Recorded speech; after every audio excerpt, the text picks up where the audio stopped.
What would you do if the person you spent 3 years grieving was standing 40 feet away from you, laughing, holding a child's hand, and looking absolutely unbothered, while you could barely get through a Tuesday without feeling like the floor might swallow you whole? Grab your snacks, get comfortable, and remember, the people in these stories had every chance to behave themselves. They just chose wrong. Drop a comment and be sure to subscribe. You're going to love it here. Let me set the scene for you. Rome, Italy, June. The kind of afternoon where the sun hits the cobblestones just right, and even the pigeons look like they belong in a painting. I was there for a work conference. I'm a structural engineer, so yes, my idea of a vacation was inspecting Roman architecture and pretending it was fun. Don't judge me. My colleague and closest friend, I'll call him Danny, had been the one to drag me out of the hotel room that evening. I had every intention of ordering room service, watching something mindless on television, and sleeping by 9 o'clock like the emotionally exhausted man I was. But Danny, God bless his stubborn soul, knocked on my door at 8:45 with his jacket already on and that look on his face. You know the look. The one that says I've already decided for both of us. He said to me, "Vic, you've been to Rome twice and never once sat at a real outdoor cafe. That's actually criminal. Get your jacket." I told him, "Danny, I'm tired." He said, "You're always tired. You've been tired for 8 years. The cafe is 2 blocks away. Move." And that, ladies and gentlemen, is how I ended up sitting at a little outdoor cafe on the Via della Croce, sipping an Aperol Spritz I didn't ask for, watching tourists stumble over themselves trying to take the perfect photo, completely unaware that my entire world was about to detonate. Now, before I go further, let me tell you about my wife. Her name was Claire Michelle Caldwell. She had this laugh that could embarrass you in a quiet restaurant and make you love her for it anyway. We met at a mutual friend's birthday party in Chicago. She spilled red wine on my white shirt, looked me dead in the eye and said, "That's on you for wearing white to a party." I married her 14 months later. I know.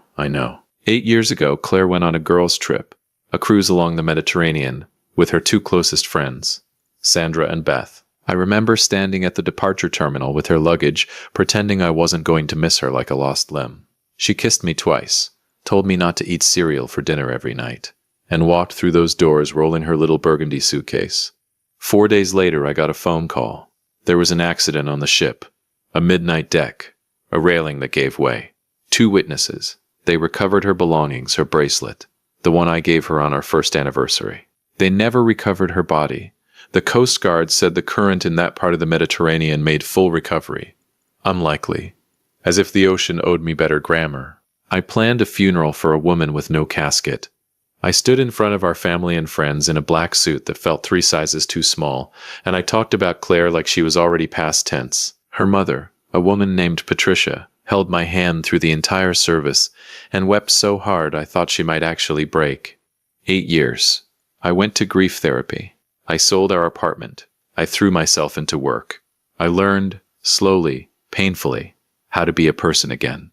And then Danny made me leave my hotel room. So there we are. Outdoor cafe. Aperol Spritz. Danny is telling me some long-winded story about a woman he met at the airport, and I am half listening, half watching a street musician butcher a Frank Sinatra song, when something at the edge of my vision makes me stop. Not slow down. Stop. There is a woman across the street. She is standing outside a gelato shop, laughing at something the man beside her just said. She has dark brown hair, that specific shade, the one that looks almost auburn when the light hits it. She's wearing a yellow sundress. She has one hand resting on the shoulder of a little girl, maybe 4 or 5 years old, and beside the little girl is what appears to be an identical child. Twins. My brain does what brains do. It files it under coincidence and tries to move on. But my eyes are not cooperating. I said to Danny very slowly, "Hey, don't make it obvious, but look across the street." The woman in the yellow dress. Danny turned his head with all the subtlety of a man who has never once been subtle in his life, and looked directly at her. He turned back to me and said, "She's pretty. You should go talk to her. This is exactly the kind of... Does she look like anyone to you?" He looked again, longer this time, and I watched the smile drain from his face like water from a bathtub. He turned back to me and said nothing, which, if you know Danny, is the single most terrifying thing he is capable of doing. I said, "Say something." He said, Vic, I said, I know what I'm looking at, Danny. Say something. He set down his glass and said very quietly, it's probably just someone who looks like her. People have twins. Not like that. I mean, doppelgangers. You know what I mean. It's a coincidence. You see, Claire had a small, crescent-shaped birthmark just below her left ear. Barely visible unless you knew it was there. The kind of detail you only know if you've been close enough, long enough. The woman across the street tilted her head to say something to the man beside her, and there it was, right below her left ear. A small, crescent-shaped mark. Now here is where I need you to stay with me. Because what happened next is the part that changed everything. And I mean everything. Not just about Claire. Not just about the accident. But about the marriage I thought I knew. The woman I thought I loved. And a secret so buried, so deliberately hidden, that when it finally surfaced, it didn't just shock me. It rewrote every single memory I had. But before we get there, I need you to understand what I did next. Because I didn't walk across that street. I didn't call her name. I didn't cry or freeze or cause a scene in the middle of a Roman street like some unhinged man who'd seen a ghost. No, I picked up my glass, I took a long, slow sip, and I said to Danny, very calmly, I need you to take a photo. Right now. Without her seeing you. Danny looked at me like I had suggested something illegal. I looked back at him and said, Danny, photo. Now. He picked up his phone, and that photo, that one blurry, slightly off-angle photo taken by a man with shaking hands, became the first thread I pulled. And oh, did everything unravel. If you've made it this far, do us one quick favor. Subscribe. A lot of people watch without ever doing it, but it costs you nothing and means everything to us. Thank you, genuinely. Let me tell you something about being an engineer. We are not dramatic people by nature. We don't guess. We don't assume. We don't look at a crumbling bridge and say, I have a feeling it'll hold. We measure. We verify. We follow the evidence until the evidence tells us something we can actually stand behind. So when I tell you that I spent the entire night after that cafe sitting on the edge of my hotel bed, staring at a blurry photo on Danny's phone, going back and forth between that is absolutely Claire, and you've lost your mind, Victor, I need you to understand that this was not me being dramatic. This was me doing the only thing I knew how to do. Trying to find proof. Danny had barely slept either. He knocked on my door at 7 the next morning, holding 2 coffees and wearing yesterday's shirt. He handed me a cup, sat down in the chair by the window, and said, Okay, walk me through it. I said, walk you through what? He said, whatever is happening in your head right now, because you've got that face. I said, what face? He said, the face you had when you figured out the Mercer building had a foundation problem 8 months before anyone else noticed. The quiet, dangerous face. That face. I almost smiled. Almost. I pulled up the photo on his phone and placed it on the table between us. We both stared at it. A woman in a yellow dress, slightly blurred, caught mid-laugh. A man beside her. 2 little girls. I said, her name was Claire, and that woman has her hair, her build, her laugh. Danny, I could see her laugh from across the street, and I knew it before I heard it. And the birthmark could be coincidence. I said, it was crescent-shaped, below the left ear, exact position. He was quiet for a long moment. Then he said, so what are you saying, Vic? That she faked her death? I said, I'm not saying anything yet.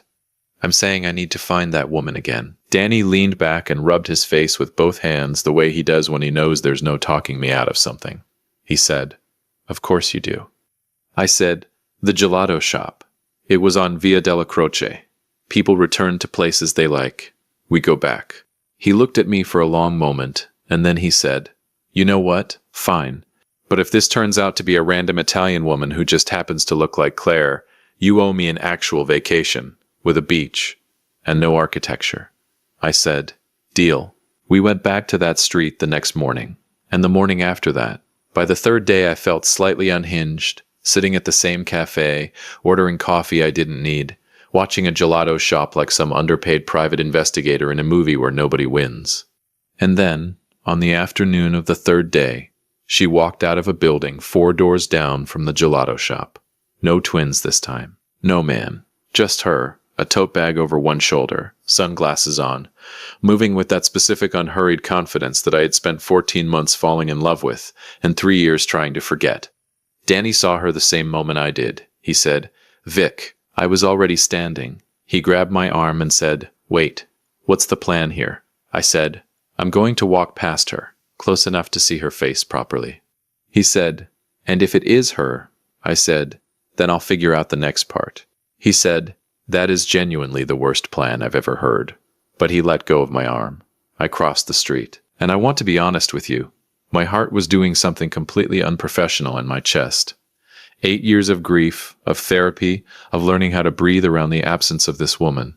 And now every single step I took toward her felt like walking through wet cement. I slowed my pace. She was looking down at something in her tote bag. I came within about 10 feet. She looked up, and I stopped walking. It was her face, every single feature I had memorized and tried to unmemorize. The slope of her nose, the slight arch of one eyebrow higher than the other, the mouth that always looked like it was 1 second away from saying something that would either charm you or destroy you. But here is the thing, and this is the part that cracked something open inside me. She looked at me the way you look at a stranger. Not with guilt, not with panic, not with the wide-eyed shock of a woman caught living a life she shouldn't have. She looked at me the way you look at someone who accidentally stepped into your walking path. Mild, polite, entirely unbothered, she said, and I remember every syllable. "Sorry, am I in your way?" An American accent, my stomach dropped straight through the cobblestones. I said, and I have no idea how my voice came out this steady. "No, you're fine. I'm sorry." She smiled. That smile, that exact smile, and walked past me. I stood on that street and did not move for what felt like a full minute. When I got back to Danny, he looked at my face and said, "It's her, isn't it?" I sat down. I picked up my coffee. I took a sip even though it had gone cold. I said, "She didn't recognize me." He said, "What?" I said, "She looked right at me, Danny. Not a flicker. Not a single moment of recognition. She asked me if she was in my way." He stared at me. Then he said very carefully, "Vic, is it possible you're wrong, that it's just—" "She has Claire's voice," I said. Same pitch, same cadence, same accent, same everything. The table went quiet, and then I said the thing that had been forming in the back of my mind for 3 days, the thought I had been engineering slowly, the way you build a structure from the foundation up. I said, "Danny, what if Claire never told me she had a sister?" He blinked. "A sister? An identical twin?" I said. "What if Claire had a twin that nobody in her life, nobody in my life, ever knew about?" Danny opened his mouth. I closed it. I opened it again. He said, Vic, that's insane. How do you hide a twin sister from your husband?" I said, "The same way you hide anything. Very carefully. And with a very good reason." I pulled out my phone. I opened my contacts and I scrolled until I found a name I hadn't called in 3 years. Patricia. Claire's mother. Danny saw the name and his eyes went wide. He said, "You're calling her mother? Right now? From Italy?" I said, "Vic, if you're wrong, this woman just lost her daughter." "I know what she lost," I said quietly. "I lost her too." He went silent. I pressed call. The phone rang 4 times. Then a familiar voice, tired, older than I remembered, but unmistakable, came through the line. She said, "Hello?" I said, "Patricia, it's Victor." 3 full seconds of silence. And in those 3 seconds, I heard something that no grieving mother should produce at the sound of her dead daughter's husband, calling out of nowhere after years of silence. I heard fear, not surprise, not relief, not the tearful warmth of a woman reconnecting with the son-in-law she once loved. Cold, unmistakable, carefully controlled fear. She said, "Victor, my goodness, this is... Where are you calling from?" I said, "Patricia, I'm going to ask you something, and I need you to be honest with me." She said, "Of course, sweetheart. What is it?" I said, "Did Claire have a sister?" Silence. The kind of silence that is not empty. The kind that is absolutely full. She said, "What? Victor, what kind of question?" "Patricia." Another silence. Shorter this time, and then, barely above a whisper, "Who have you been talking to?" Not "no, of course not." Not "what are you talking about?" "Who have you been talking to?" I looked at Danny across the table. His face had gone completely pale. I said, "Nobody. But I think it's time you and I had a very long conversation." She hung up. And that, right there, that dial tone in my ear, standing on a Roman street in the middle of June, was the exact moment I understood that Claire's death wasn't the secret. Claire's life was. If you've been listening for a while and want stories like this to keep coming, it really helps if you hit that like button and subscribe. 97% of people never do, but it's what keeps this whole thing running. So thank you for real. Here is something nobody tells you about discovering a life-altering secret. It doesn't arrive like lightning. It doesn't hit you all at once in one clean, dramatic moment where everything becomes clear and the music swells and you finally understand. It arrives like water damage, slow, quiet, and by the time you see it, the walls are already ruined. Patricia hung up on me, which, if I'm being honest, told me more than any answer she could have given. I sat with that dial tone for about 4 seconds. Then I booked a flight home. Danny looked at me across that cafe table and said, "We still have 2 days left on the conference." I said, "I know." He said, "You're leaving anyway, aren't you?" I said, "Danny, that woman hung up the moment I mentioned a sister. She didn't deny it. She didn't laugh it off. She asked me who I'd been talking to. That is not a grieving mother reacting to a strange question. That is a woman who has been waiting 8 years for a specific phone call and is terrified it finally came." He stared at me for a long moment. Then he called the airline himself to change his own ticket. I said, "You don't have to come." He said, "Victor, you once tried to eat cereal for dinner 4 nights in a row after Claire died. You are not doing this alone. Let's go pack." I don't say this enough. Danny is the best person I know. Patricia lived in Naperville, Illinois, a quiet house on a quiet street that I had visited dozens of times during my marriage and a handful of times after the funeral. The kind of house that smelled like dryer sheets and had too many decorative throw pillows. I always felt welcome there. I did not feel welcome when I knocked on that door. She opened it after a long pause, long enough that I knew she had looked through the peephole and made a decision about whether to answer. She was smaller than I remembered, grayer. She had the look of a woman who had been carrying something heavy for so long she'd forgotten what it felt like to stand up straight. She said, "Victor." I said, "Patricia, can I come in?" She stepped back and let me inside without another word. We sat in the living room, the same living room where I had once watched football with her late husband, where Claire and I had announced our engagement, where I had sat in a fog after the funeral eating casserole I couldn't taste. Patricia folded her hands in her lap and looked at me the way people look at a verdict they've been dreading. I didn't waste time. I said, "I saw her. In Rome. I was 10 feet away from her. She spoke to me and didn't recognize me. Which means she either has a serious medical condition or she is not Claire." The silence stretched so long I thought she might simply refuse. And then she exhaled, slowly, completely, like a woman setting down a bag she'd been carrying for 8 years. And she said, "Her name is Kara. I want you to sit with that for a moment." Kara. 1 letter different. 1 single letter separating 2 lives that apparently ran parallel to each other for decades, without me ever knowing the second one existed. I said, very quietly, "Claire had an identical twin named Kara." Patricia nodded.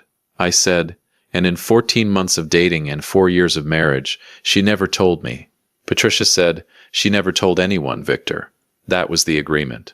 I said, "What agreement? What does that mean?" "What agreement?" Patricia looked at her hands. She said, "When the girls were 9 years old, their father and I separated. It was not a good situation. He was not a good man. When we finally got out, there were people connected to him, dangerous people, who made it very clear that if he couldn't have us, nobody would."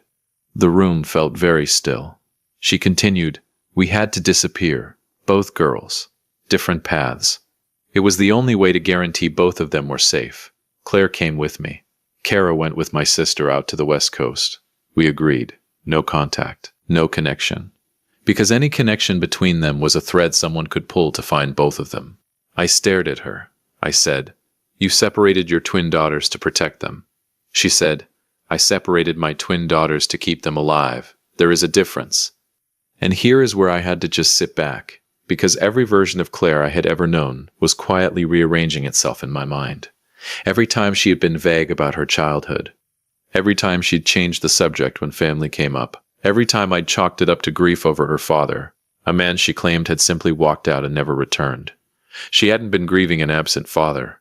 She had been protecting a secret that kept her sister breathing. I said, "The accident. The cruise. Patricia's jaw tightened. I said, "Was it real?" She looked at me then, and I saw something in her face that I was not prepared for. It was grief, specific, unperformed, bone-deep grief. "The kind you cannot manufacture," she said. "Yes, Victor, my daughter died. Claire died. I need you to understand that." My chest did something complicated. I said, "Then who is in Rome?" She said, "When Claire died, when it actually happened, I made a decision." Kara didn't know Claire existed. Claire didn't know Kara existed. But I knew both of them. And I had Kara's contact through my sister. She paused. I told Kara about Claire after the accident. For the first time, I told her she had a twin sister, and that the twin sister was gone. I said, "How did she take it?" Patricia almost smiled, sad and small. She said, "How would you take it?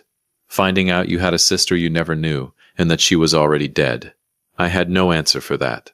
She said, "Kara is a good woman, Victor. She built a life in Europe. She married a man named James. They have twin daughters of their own." She paused again. The irony of that is not lost on me. I leaned forward. I said, "Patricia, does Kara know about me?" Patricia was quiet for just a beat too long. I said, "Patricia." She said she knows Claire was married. She knows your name. She has seen photos. Something cold moved through me. I said she looked right at me in Rome and didn't react. If she's seen photos, and she wasn't expecting to see the husband of the twin sister she never met, standing on a street in Rome. I sat back. I pressed my fingers to my forehead, and for a long moment I just breathed, because here is what I was processing. Claire was real. Our love was real. Her death was real.